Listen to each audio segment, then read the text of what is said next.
Hello girlies, welcome back to my channel. This is about to be shaking the table, but it's okay. More often than not, we as women, and I'm saying we because I'm a woman, we as women want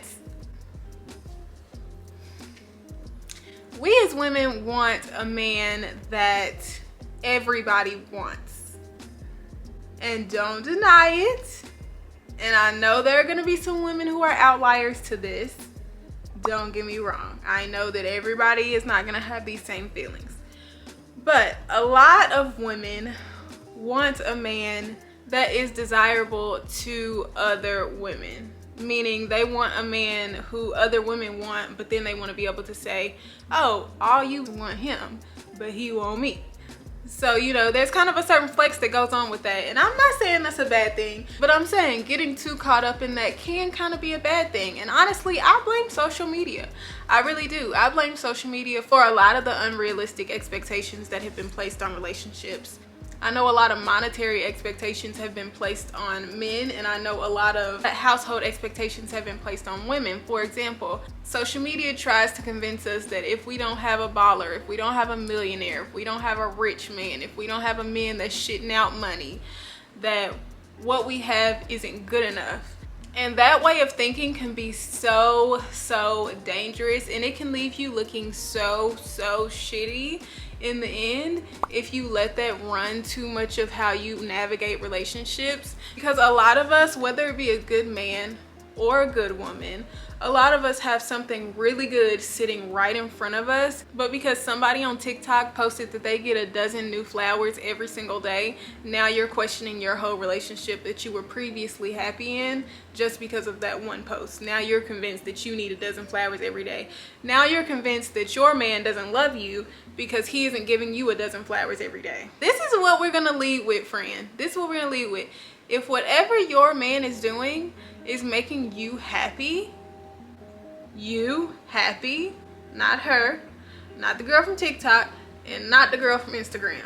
If whatever your man is doing is making you happy, then don't overthink it. If you feel loved, if you feel appreciated in your relationship, then don't let somebody on TikTok make you feel insecure about your relationship. Just because Jessica got a Bentley doesn't mean that your man doesn't love you because he didn't get you a Bentley. And if your man doesn't have the ability to get you a Bentley, don't think of him as less of a man just because he can't get you a Bentley. Let me tell you, most of this country cannot afford a Bentley. I'm gonna use me as an example. I'm gonna be the guinea pig, if you will, okay? So when I went to college back in 2017, mind you, keep in mind, I am 5'7", I think.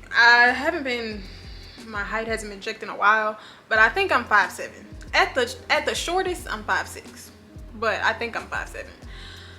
When I went to college, I consider that like a tall woman. I consider myself a pretty tall woman. Like, obviously, I ain't Shaq or anything, but like as far as women go, I feel like I'm pretty tall. So when I went to college, I was convinced that my man had to be 6'3", 6'3" and above. If he was gonna mess with me, he had to be 6'3" and above. No questions asked. Period. As far as like anybody below that, it was a no. It was a no. It was a no for me. And I'm just gonna be honest, it was a no for me. And another big part of the reason why I felt this way was because, you know, when you're scrolling on Instagram and you see all these couples that, you know, they look very aesthetically pleasing, you never know what's actually going on in their relationship. So I can't just say they look like the perfect couple, but aesthetically, they look good. Whenever you see all of these couples, you know, you typically see average heighted woman with a very tall man. That's kind of the expectation I had set for myself. And because I've grown from that, I'm not afraid to come on here and say a lot of that was me being influenced by social media. Back then, I am still very young. I'm 17, 18 at this point, just leaving high school. So a lot of my decisions were influenced by social media, sadly. What I saw on social media was the way that I felt like things were supposed to be. Of course, God, let me tell y'all something about God. He gonna give you what you need, not what you want, baby. He gonna give you what you need. So God slapped in front of my face somebody who is not 6'3" at all. My fiance is the same height as me, meaning with heels on, I am taller than him. So I had to really give myself a reality check. I had to put a lot of things into perspective. Once I realized how good of a man he was, how on point that character was, how he treated his mother like a queen, how he had goals and aspirations, how he loved me and would do anything for me, baby, how he is a provider, how he is a Christian. Once I started figuring out all of those things, all those physical attributes that I had wanted didn't seem as important.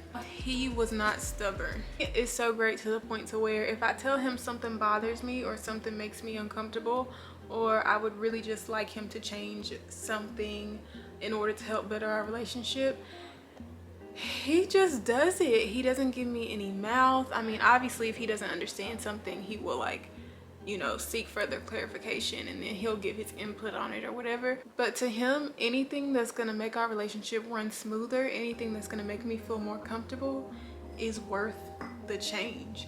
And I think a lot of times that's the biggest thing in relationships, is people aren't willing to change. People aren't willing to let you push them in a positive direction. But at the end of the day, a man having the attributes and having the ability to lead me and the ability to lead our household and the ability to be a positive influence on our future kids, that is more important to me than something as small and shallow as height. What I want you to know and what I want you to understand and take into your relationship is there is no blueprint for relationships. There is no, oh, in order for a relationship to be perfect, the woman has to be 5'3", the man has to be 6'2", the woman has to do this, the man has to do this, the man has to make 6 figures, the woman has to be a certain level of soft, the man has to be getting flowers every week. There is no blueprint.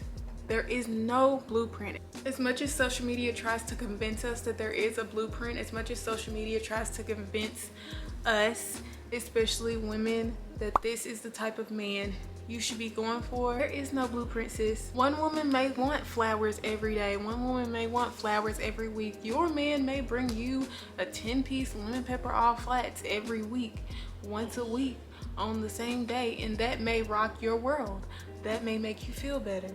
That's more so my speed, honestly. If I'm being completely honest, it can be lemon pepper or it can be buffalo, whichever one really don't matter than my two. Ooh, or honey hot. All of us have different wants. All of us have different needs. Love looks different for all of us. Appreciation looks different for all of us. Everybody's relationship is going to look different. How other people feel about what your man is doing for you doesn't matter. How other women feel about what your man is doing for you doesn't matter. If other women feel like what your man is doing for you is insufficient, it doesn't matter at all. And you shouldn't care, because the only thing that matters is how it's making you feel. If whatever he's doing is making you feel good, then that is literally all that matters. Do not overthink it. As far as attraction goes, if you think your man is the finest thing walking this planet, then that is literally all that matters. If your man is making enough to be able to support and provide for your household, but it's not 6 figures, it don't matter. Who cares?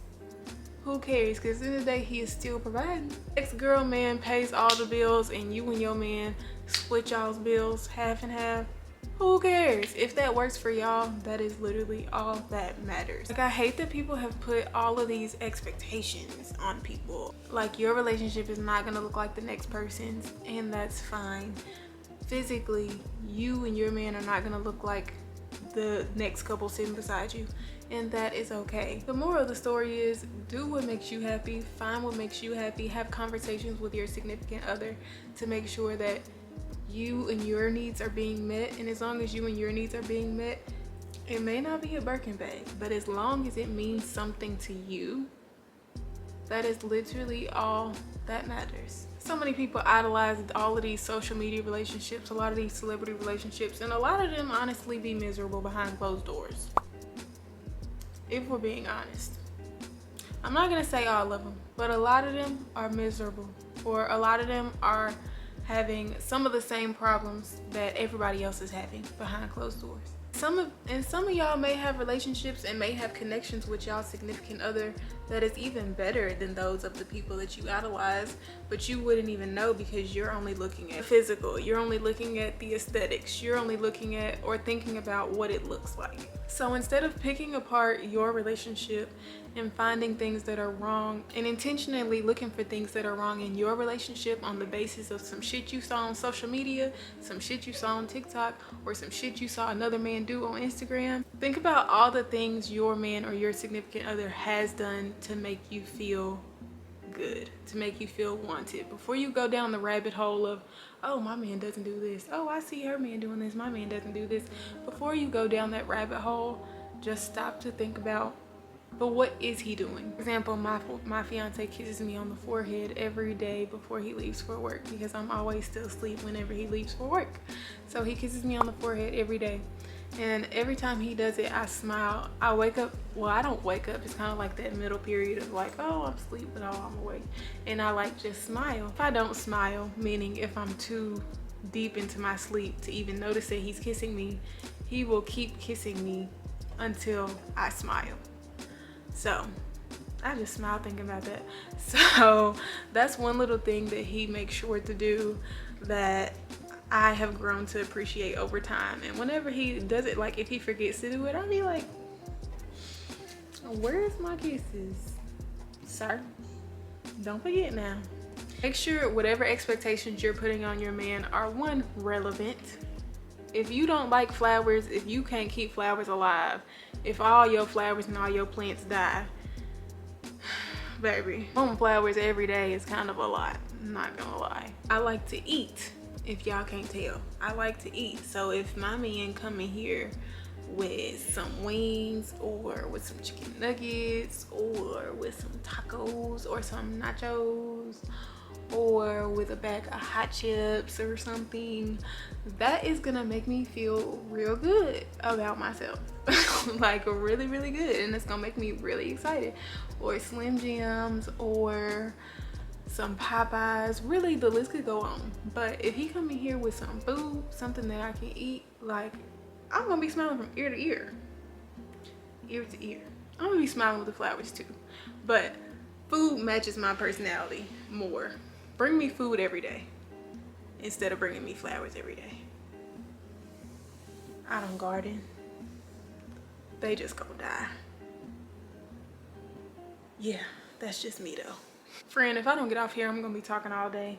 If you like this video, go ahead and hit the like button. Subscribe to my channel if you look around and you like what you see. And leave me down a comment down below if you feel like it, okay? Okay. XOXO, Aniyah and Shay, and don't pay attention to my nails. Mind your business.